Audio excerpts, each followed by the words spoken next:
नेपाल का एक ऐसा प्रोजेक्ट जो कि नाम से एक प्रोजेक्ट है लेकिन काम से कई प्रोजेक्टों का काम करता है। आखिरकार इसके अंदर बेशुमार पैसा लगा हुआ है और नेपाल बिल्कुल चाहेगा इससे फ़ायदे उठाना।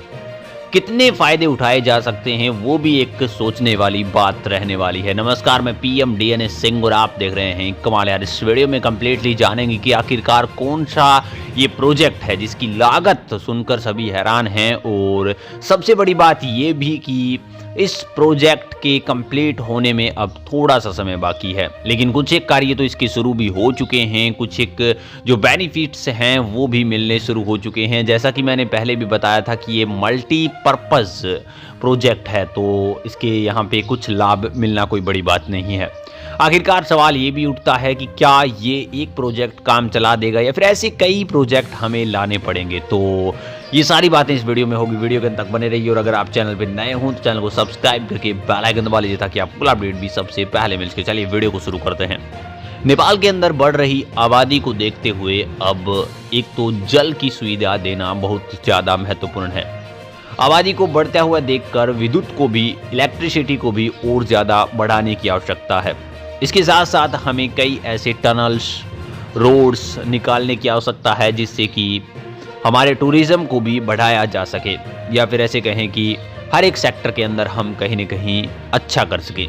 और इसी के लिए यहाँ पे एक प्रोजेक्ट लाया गया 2017 के अंदर जिसका नाम था BBDMP, और ये एक मल्टीपर्पज़ प्रोजेक्ट था जिसमें भेरी बबाई डाइवर्स बहुउद्देश्य परियोजना नाम दिया गया था, और इसके अंदर लगभग 30 अरब रुपए का खर्चा आया है। अभी कंप्लीटली 30 अरब रुपए नहीं लगे हैं, लेकिन 2021 तक इसका लगभग 45% काम कर लिया गया था। 2 साल और हो चुके हैं। अब यहाँ पे इसका जो कार्य है वो लगभग हम कह सकते हैं 75 to 80% कंप्लीट कर चुके हैं। तो जो लागत है वो भी लगभग लग चुकी है। अब इसके उद्देश्य के बारे में जानते हैं।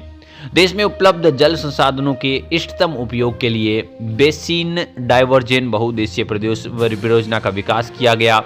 साल भर सिंचाई प्रदान करना, विश्वसनीय बिजली पैदा करना और अन्य उद्देश्य भी इसमें शामिल थे।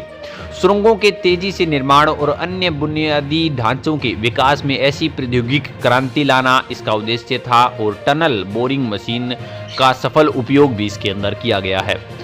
और भी अगर बात करें विविध उद्देश्य परियोजनाओं, बुनियादी ढांचों को विकसित करने, सार्वजनिक क्षेत्रों की क्षमताओं को बढ़ाने के लिए भी ये काम कर रहा है। इसके साथ साथ बांके और बर्दिया जिलों में 51,000 हेक्टेयर कृषि भूमि के लिए वर्ष भर सिंचाई प्राप्त करना भी इसका एक उद्देश्य था। वर्ष के भीतर परियोजनाओं को पूरा करके भेरी नदी में बबाई नदी को मिला देना भी इसका एक उद्देश्य था, जो कि 40 घन मीटर पर सेकंड पानी स्थानांतरित कर सकता है और 46 मेगावाट बिजली भी उत्पादित कर सकता है। यानी कि एक ही पर्पज के अंदर कई ऐसे चीज़ें। 12.2 किलोमीटर लंबी सुरंग के निर्माण के लिए यहाँ पे TBM का सफलतापूर्ण उपयोग करना भी नेपाल के लिए एक बहुत बड़ी कामयाबी थी।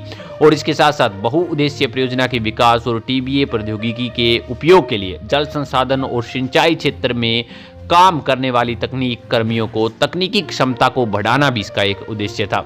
अगर इसके बाद की बात यहाँ पे करें उद्देश्य की, तो परियोजना प्रभावित क्षेत्रों में समुदाय की सामाजिक आर्थिक स्थिति को बढ़ाने, बुनियादी ढांचे को विकसित करने और उनकी क्षमताओं को और ज़्यादा लागू करने के लिए भी ये कार्य कर रहा था। कंक्रीट खंड की अगर बात करी जाए तो उसके अंदर 3 अगस्त 2017 को यहाँ पे प्रारंभ हुआ और उत्पादन पूर्ण भी हो गया कंक्रीट खंड का 11 जनवरी 2019 को। यानी कि उत्पादित खंड की कुल संख्या 34,550 थी, और DBA तकनीक द्वारा सुरंग की खुदाई भी कर दी गई जो शुरू हुई थी 1 जनवरी 2017 को। 150 मीटर लंबी ये सुरंग खुदाई गई थी। यानी कि कहने का मतलब टोटली ये डेवलपमेंट के ऊपर निर्भर करता है, जिसमें आपके पास पानी भी मिल रहा है खेती के लिए, पीने के लिए पानी मिल रहा है, आपको बिजली भी मिल रही है, सुरंगों का निर्माण किया जा रहा है, वो भी एक ही ढांचे के ऊपर। ये सबसे बड़ा मेरे को विकास का सही तरीका और सबसे फास्ट करने वाला तरीका मेरे को नज़र आया है। वहीं भी अगर बात करी जाए इस BBDMP प्रोजेक्ट की, तो ये एक बहुत ही ऐसे कह सकते हैं कि अर्थव्यवस्था में बूस्ट लाने वाला प्रोजेक्ट का काम कर रहा है। क्या आपको यही लगता है? अपने विचार कमेंट सेक्शन में जरूर लिखिए। और इसके साथ साथ मैंने पहले भी कहा था कि ऐसे और प्रोजेक्टों की क्या ज़रूरत है, तो बिल्कुल ज़रूरत है।